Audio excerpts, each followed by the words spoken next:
안녕하세요. 머니튜브 배승현입니다.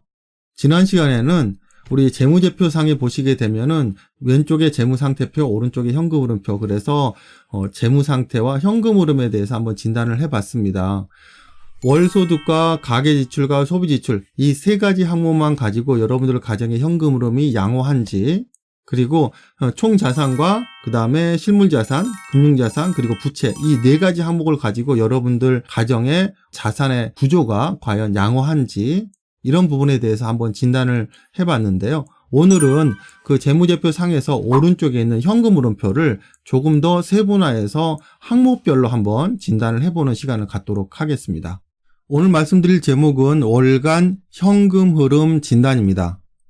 입력하는 항목은 기혼인지 미혼인지, 그 다음에 남성인지 여성인지, 가족 구성원은 몇 명인지를 먼저 선택을 하고요.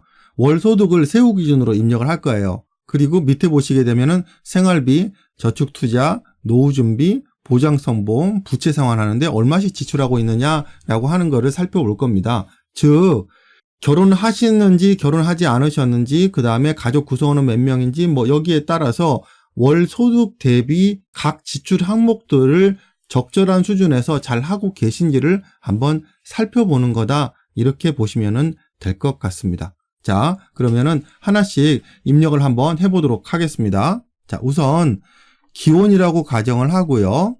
남성, 기혼이기 때문에 남성이든 여성이든 상관은 없겠죠.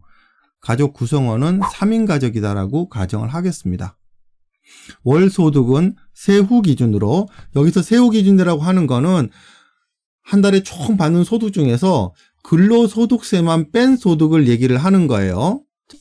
500만 원이라고 가정을 하고요.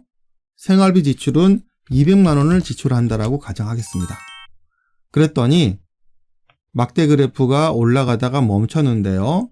오른쪽에 보시니까 현 상태율, 권장 비율, 권장 금액, 과부족액, 현 상태 이렇게 나옵니다. 그래서 월 소득이 500만 원이라면은 생활비는 200만 원 이하로 쓰세요 라고 하는 건데요. 지금 딱 200만 원을 쓰고 있기 때문에 과부족액은 0원이라고 나오고요. 현 상태율은 100%, 현 상태는 만족, 이렇게 나옵니다. 즉 월 소득이 500만 원이라면은 생활비 지출 200만 원 정도라고 하게 되면은 그냥 딱 적정한 수준이다, 이렇게 지금 보여지는 거죠. 자, 그 밑에 저축투자. 저축투자는 그냥 쉽게 이렇게 생각하시면 돼요. 저축투자는 은행에 적금하시는 거, 그 다음에 증권사에 펀드라든지 이렇게 투자하시는 거, 이런 거, 단기 투자를 지금 얘기를 하는 거예요.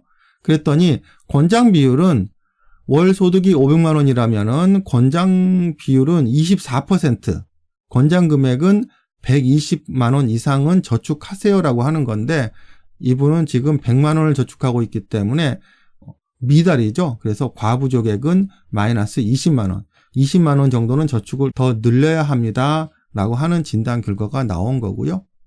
자, 노후준비는 30만 원. 여기서 노후준비라고 하는 거는 국민연금을 얘기하는 게 아니고 개인연금을 얘기하는 거예요. 국민연금 외에 내가 따로 노후에 대해서 준비하고 있는 금액을 얘기를 하는 건데요. 노후준비 막대기가 쭉 가다가 멈췄어요. 권장 비율은 10% 정도로 지금 권장하고 있고요. 권장 금액은 소득이 500만 원이니까 노후 준비는 50만 원 이상은 권장을 하는 겁니다. 그런데 미달이 나타났죠. 과부족액은 마이너스 20만 원이에요. 그래서 따로 개인적으로 연금을 준비하시는 거는 월 지출 금액을 한 20만 원 정도는 더 하시는 게 좋을 것 같습니다 라고 하는 거고요. 보장성 보험은 한 달에 50만 원을 지출한다라고 보겠습니다. 3인 가족 전체 합산해서요. 그랬더니 권장 비율은 11%, 권장 금액은 55만 원 이하, 그리고 과부족액은 마이너스 5만 원.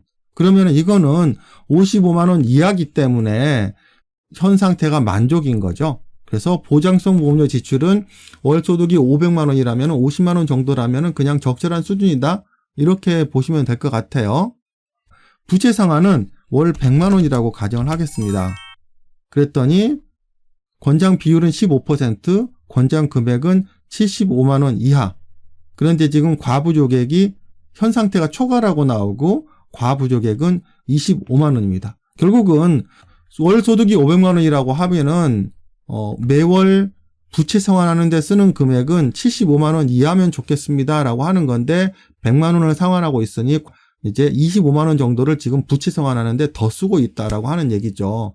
결국은 전체적인 진단 결과를 보게 되면은 부채 상환이 좀 많은 것 같아요. 부채 상환이 많다라고 하는 얘기는 소득 수준에 맞지 않는 정도의 부채를 지금 발생을 이미 시켰다라고 하는 거죠. 아니면은 소득 수준에 비해서 발생된 부채가 큰데 또 거기에 따라서 부채를 상환하는 기간이 너무 짧아서 월간 상환하는 규모가 더 크다라고 볼 수도 있는 거죠. 그래서 부채 상환에서 지금 초과하다 보니까 저축금액이라든지 노후준비라든지 이런 것들이 좀 부족하게 지금 나오는 거죠.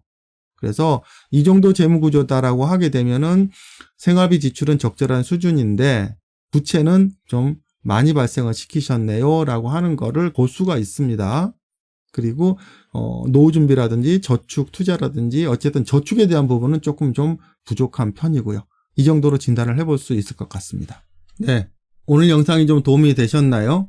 여러분들 가정의 현금 흐름에 대해서 관심 가지고 계신 분들이 대단히 많습니다. 그래서 오늘 이 영상을 한번 찍어봤고요. 현장에 상담을 하다 보면은 이런 부분에 대해서 가장 많이 궁금해 하시더라고요. 특히 이제 저축하는 거, 은퇴 준비하고 있는 거, 그리고 제일 골치 아픈 게 이제 보장성 보험료 정말 많이 나가는 것 같은데 과연 이게 적절하게 잘 하고 있는 건지 이런 부분에 대해서 궁금하고 계신 분들이 대단히 많습니다. 그래서 오늘 이 영상을 한번 준비를 해봤습니다.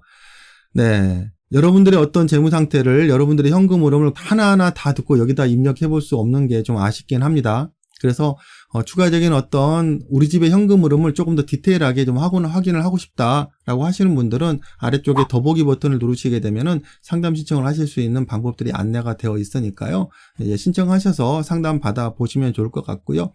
지금 보시는 이 프로그램은 저희가 재무 설계사 분들에게 판매도 하고 교육도 하고 있는 그런 프로그램이니까요. 혹시 이런 프로그램을 통해서 고객과 상담을 하고 싶다라고 하는 재무상담사 분들은 아래 더보기 버튼을 누르시면 연락처가 있으니까요. 연락 주시면 자세하게 안내해 드리도록 하겠습니다. 네, 오늘은 여기까지 하고요. 다음 시간에는 더 좋은 정보로 다시 찾아뵙도록 하겠습니다. 감사합니다.